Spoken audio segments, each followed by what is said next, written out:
name is Aiko Watanabe. I'm 98 years old, and this is my twin brother Kenji. We were born in Nagasaki in 1927. When we were children, he played piano with his fist because his fingers were too small to reach the keys.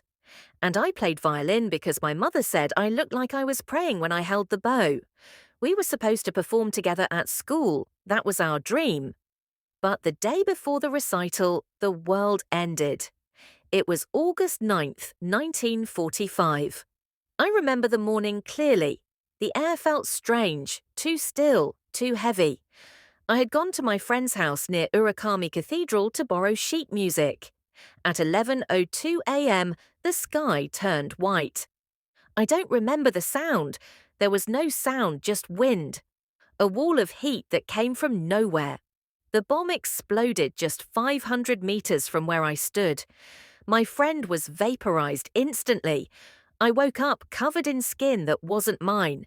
Flesh had melted onto me, my legs were bleeding. Glass was inside me, my ears were ringing for months. I screamed my brother's name again and again, but there was no answer.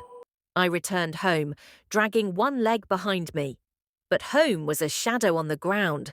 Our mother and father had died clutching each other. We found what was left of them 2 days later, bones fused to metal.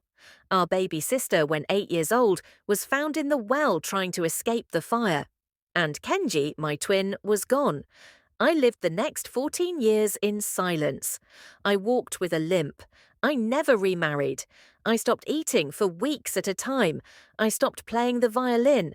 I thought he was dead. And honestly, I hoped he was because I knew what living felt like.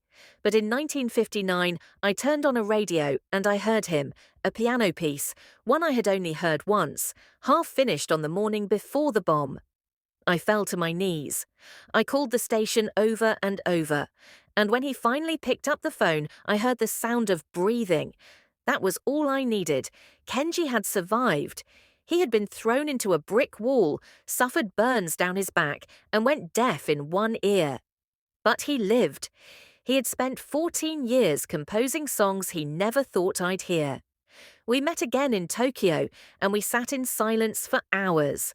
No apology, no words, just the sound of my bow on his piano. We began to play the piece we were never allowed to finish. Tonight you will hear it. This is our goodbye for the 74,000 people who died that day, instantly, silently, without ever being able to say one last thing. This song is not for fame. This song is what's left of us,